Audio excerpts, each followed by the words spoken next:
Yo, stop scrolling for a second because this is wild. Imagine this, one of the fastest rising Gen Z artists in the game. Millions of streams, sold out shows, brands throwing him deals left and right, and now his name is tied up in one of the darkest stories we've seen in music in years. People are saying it's over. They're throwing around words like sentence and prison, and clips are flying all over TikTok that make it look like the case is already wrapped. But here's the thing, is that actually true? Has David really been sentenced? Or are we watching a storm of rumors spiraling way out of control? Tonight, I'm breaking it all down. The timeline, the evidence, the fan reactions, the brand fallout, and most importantly, what a real prison sentence would even look like if it ever happened. Stay locked in, because I promise by the end of this video, you'll know exactly what's fact, what's rumor, and what might be next. Let's rewind, because you can't understand the prison sentence talk without knowing how this whole storm started. September 8th, 2025. Hollywood Tow, a regular impound lot in Los Angeles.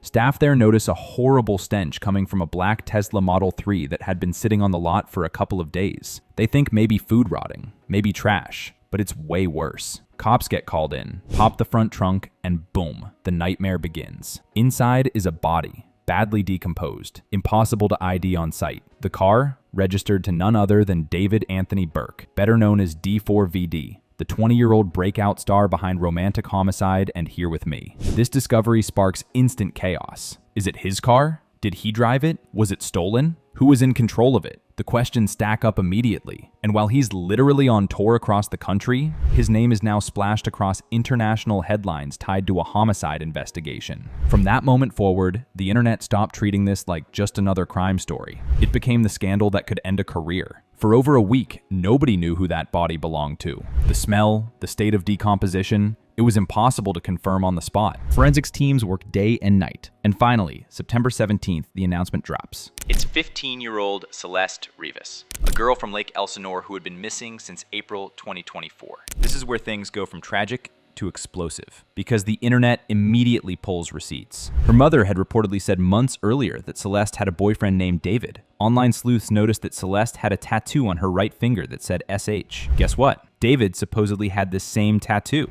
Suddenly, this isn't just some random tragedy in a car. It looks like a personal connection. And here's where we have to be careful. A lot of this is allegation, online theory, screenshots being passed around, but perception doesn't wait for confirmation. By the time mainstream outlets confirmed Celeste's identity, the internet had already convicted David in the court of public opinion. So where does this prison sentence stuff even come from? It's a mix of few things. First, people confusing legal exposure with a sentence. You'll hear stuff like, he's facing X years, and people read that as, he got X years. Two very different things. Internet detectives stacking alleged evidence, screenshots, old lyrics, supposed unreleased tracks, and convincing themselves that the outcome is already written. When fans believe guilt is inevitable, they talk about sentencing like it already happened. That's why half your feed feels like the gavel already dropped, even though in reality, we haven't even seen official charges, let alone a trial or verdict. All right, let's slow this down and get factual, because YouTube rarely explains this right. A prison sentence only happens after one of two things: a guilty verdict at trial or a plea deal, period. If that happens, then the court orders what's called a pre-sentence report. Probation officers dig into everything: background, prior record, victim impact, circumstances of the crime.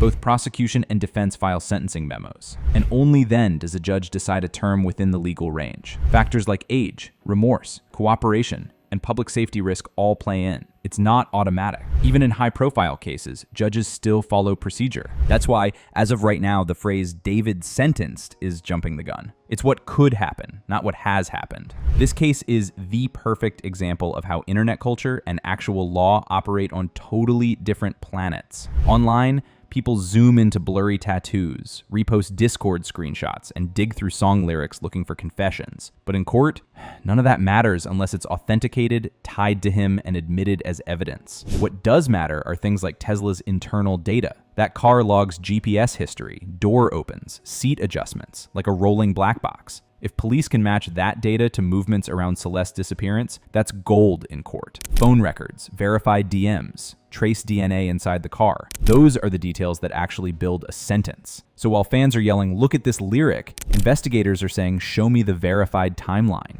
And that's the difference between gossip and a conviction. Now let's talk fallout, because in some ways, this hits harder than any courtroom outcome. Even without charges, his career is already bleeding. Brands don't wait for verdicts. They cut ties to protect their image. Crocs, Hollister, you name it, they've already been rumored to back away. Venues, too. Seattle show, canceled. LA Greek Theater performance, hanging by a thread. Streaming dips are another red flag. When Romantic Homicide lost 15% of its daily plays in one day after Celeste was identified, that's catastrophic for an artist built on algorithmic virality. Spotify, TikTok, playlists, they all run on vibes, and right now, the vibe is radioactive. Even if you walked free tomorrow, the scars are there. Headlines don't disappear, screenshots don't vanish, and fans don't forget. This is why people talk about sentencing like it's already happened, because in the industry sense, the punishment has already started. Here's where it gets crazy. The fan base is at war. On one side, diehard saying innocent until proven guilty, pointing out that no charges have been filed and a lot of the evidence is circumstantial. On the other side, you've got fans who feel betrayed, who call him a predator, a killer, and demand platforms delete his music. TikTok hashtags like David Exposed, Justice for Celeste, trend daily. Memes reframe him as the real Romantic Homicide.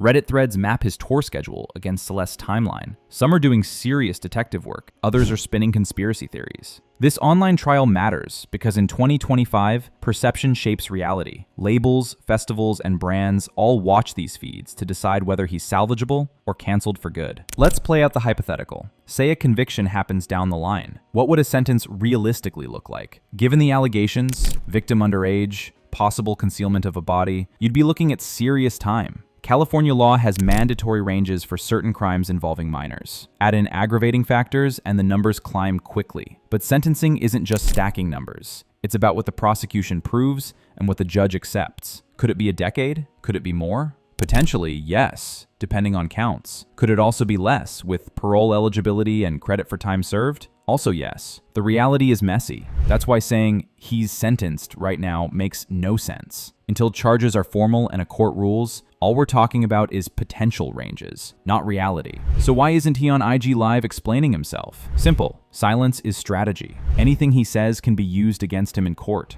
Defense attorneys will tell you, shut it down, speak only through legal counsel. Fans read silence as guilt, but legally, it's survival. If he came out emotional, crying, saying, "I didn't do it," prosecutors could dissect every word and argue it shows consciousness of guilt. Silence hurts his brand, but protects his defense. Let's imagine he actually reacts publicly to a sentencing, or even to this speculation. What would it look like? Don't expect a tell-all. It would be a carefully written statement, maybe 30 seconds. Something like, "I respect the process, I'm working with my legal team, I ask for privacy." That's it. Fans would call it fake, brands would stay cautious, and the internet would rip it apart. But that's the playbook. Anything else risks making it worse. Here's where I have to slow down. Behind all of this, the clips, the headlines, the streams, is a grieving family. A teenager whose life ended way too soon. A fan base torn between art and allegations. And an artist whose entire future is hanging in limbo. Anyway, this concludes today's video. Be sure to subscribe to LoafTube for future celebrity videos and turn on that post notification bell so you don't miss out on any future uploads. Until then, see you in the next one.